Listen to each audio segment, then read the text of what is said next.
Hello, my crafty peeps. We are going to be working on a Halloween card today. Alright, so to start off, a piece of lemon lime twist cardstock, 5.5 by 8.5, scored at 4 1/4. Basic black cardstock. This is 4 by 5 1/4. Glossy cardstock, 3 7/8 by 5 1/8. Very vanilla cardstock, 4 by 5 1/4, and we just need a piece of scrap cardstock, basic black, that is the 4-inch width. We're going to start off with our glossy cardstock and some Tim Holtz Distress inks. Oh, I have got seedless preserved and spiced marmalade there. And I'm just working on my craft sheet, and I'm just stamping down the ink color onto the craft sheet, and then I'm going to take some alcohol. This is regular old household isopropyl alcohol. I'm going to spray it down, and you've seen this technique with water. I'm using alcohol because we've got our glossy cardstock, and it's going to give a really wonderful reaction to that. So I am getting that good and wet so it can be a fluid ink, and I am just going to flip that over, kind of smoosh it around, and look at that. That is a gorgeous effect. I'm going to set that aside, let it dry up a little bit, grab a paper towel, and where it's kind of puddling, I'm going to kind of absorb up some of that ink. I'm going to go ahead and use my heat tool to quick dry that so that I can add some more layers. So you can see I'm just adding a lot more texture with the ink that's still on the craft pad. Don't waste that ink. I am drying in between the layers so that it doesn't start to all bleed in together. These are going to leave those splotch marks there. You know, it's going to keep its texture. Now I'm taking some of that alcohol. I am sprinkling it in my hand so that I can go ahead and spray it down and get some droplets going. So there it is once it is all dry, and you can see I've got my Tim Holtz stamping platform, and I'm so excited. I am so glad that I got this handy dandy tool. So the stamp set I'm using is a Tim Holtz set that I picked up from Michael's. It's really awesome. I don't know the name of it. I cannot find the name of it, but it's got like a mad scientist sort of vibe to it, and I love it. So I'm taking one of kind of like the background textures and Dusty Concord. I want it to be more of a background. I want it to fade a little bit, but I want it to be noticeable. So using the seedless preserves is really going to help with that effect. If I thought this through a little bit better, I would have thought to place that stamp a little differently. So all I had to do was move the paper to be able to stamp somewhere else, but it's still new to me. I'm still getting the hang of it, but I love the stamping platform. Like, do not hesitate to purchase it. It is wonderful, completely wonderful. Oh, next I am going to take the mad scientist, Dr. Jekyll, I'm going to call him. He is just a wonderful Victorian age doctor. He's got like a little handlebar mustache, and he's so cute. I'm going to be using Stays On ink because I am stamping onto glossy cardstock, and I really want him to be there and be crisp, and it's a wonderful ink to do this with. Swing the door shut, put some pressure on, and kind of let it set there, kind of not so much soak in, but really so it can absorb. And oh, isn't he just a handsome, dapper mad scientist there? He's got a test tube in his hand there, and he's ready to experiment. And that's the way Halloween goes, right? Oh, remember with your Stays On to go ahead and put that plastic covering over it so that it stays nice and moist. It has its own unique smell to it, and that's really, really interesting. Okay, so now I've got it's like a whole bunch of like different bottles and jars and stuff. But I want this to kind of stand out but blend in, and I want to use some of the lemon lime twist ink. In order to get this to show up, I'm going to stamp it with my Craft Whisper White ink first. And this is going to give a wonderful effect to it. It's almost going to end up being a little bit 3D. You'll see. So here I am stamping it with that Whisper White pigment ink.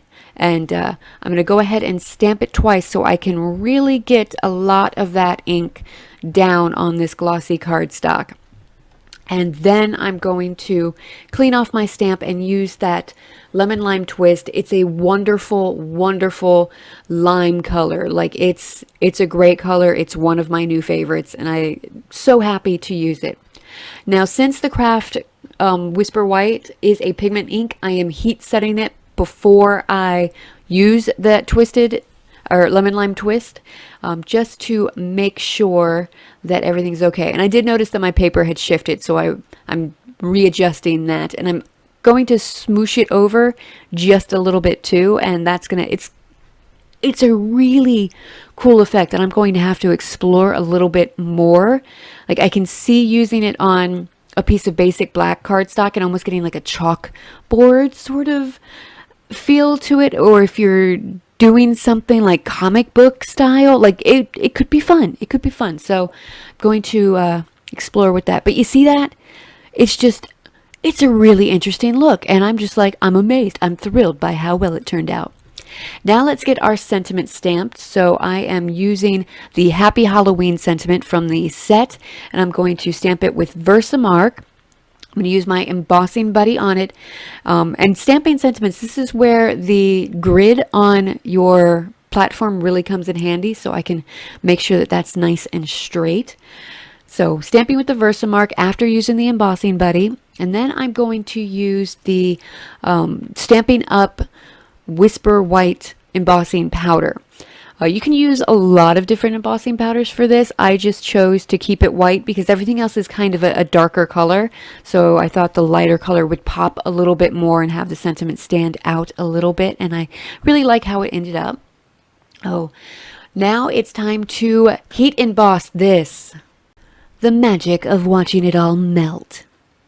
So we're going to trim it down now, and I'm going to end up bannering the ends, and I'm going to hand banner it with a pair of scissors. So the trick to that is you cut a slit approximately in the center horizontally, and then from corner to the horizontal, and then corner to the other horizontal, and that's going to make a pretty easy banner. And then it's time to put all of this together and see everything. So we're going to fold our card base, get a nice crisp edge with our bone folder, adhere our basic black cardstock bit with some ATG. I love my ATG gun. It is fantastico. We're going to adhere that on, and then I'm going to go ahead and distress the ends, the edges of the stamped piece that we were working on, and I'm just really going to kind of go to town. And when I was doing the technique with getting the ink on with the alcohol, some of it really did absorb into the edges. So those edges are kind of stained, the seedless preserves and spiced marmalade colors. So it's really an interesting, but it just gives a little subtle distressing to it. Again, using my ATG gun to adhere that all down. And then I decide, you know what, I think this needs just a little bit more, like, because I can't stop. I have to add layer after layer. So I pull out some of the washi tape, the Halloween washi tape that I got from my last Michael's haul. And this is, I believe it's the Recollections washi, and it's just really fun. So I'm going to use that washi there on the bottom, and it says double toil and trouble, and there's 2 cauldrons, and I thought that really fit in with the mad scientist brewing up stuff, kind of like a modern witch. And then there's one that's kind of a gray background with almost like a darker charcoal star on it. So I'm going to get a couple pieces of that just to kind of anchor everything and frame it in. And I'm going to use some Stampin' Up! Dimensionals to pop the sentiment up, and it's just going to be almost done. So Stamping Dimensionals, I love these. I love how they've got the angles in the corners, and they do fit on a whole bunch of different things, and it's pretty awesome. So there's the front of the card. Super happy. I considered adding some Nouveau drops and stuff like that, but I thought, no, we're good. But let's work on the inside. So I've got that piece of very vanilla cardstock. Remember that from the beginning? I'm distressing the edges just a little bit, and then I'm going to take some distress inks. I'm going to take, which one did I ended up using? spiced marmalade, and I believe dusty concord again. And I'm looking through my stamps trying to decide which texture stamp I want. And I decide the Gorgeous Grunge. This is a retired stamp set, but any splatter stamp that you have will work. So I'm just stamping those bigger splatters kind of in the corners there, just, getting it worked in. I'm not worried too much about how well they're stamping. I want them to look distressed and aged. So let's see what other color I use. Okay, seedless preserves. So spice marmalade and seedless preserves, and I'm just going to go ahead and do the same thing and get some of those splatters down, and then I'm going to adhere that into the card with my ATG gun, and it'll be complete. I didn't add a sentiment or anything to the inside because I want to go ahead and be able to write, whatever I want, my sentiment, and really be able to customize it to the recipient of this card. And I am so happy with how this turned out. I think the colors really play well together, and it's just so much fun. So I love Halloween. I'm excited to be doing these projects. Maleficent is there helping me, and it's just wonderful. And that completes today's card and tutorial. Want to see more? Here's a couple videos that might interest you. And visit my website and blog for more project ideas and inspiration, and to keep up to date on everything happening in the pixie crafter world. If you liked what you saw, don't forget to subscribe before you leave. Thank you so much for watching, and until next time, happy crafting. Bye!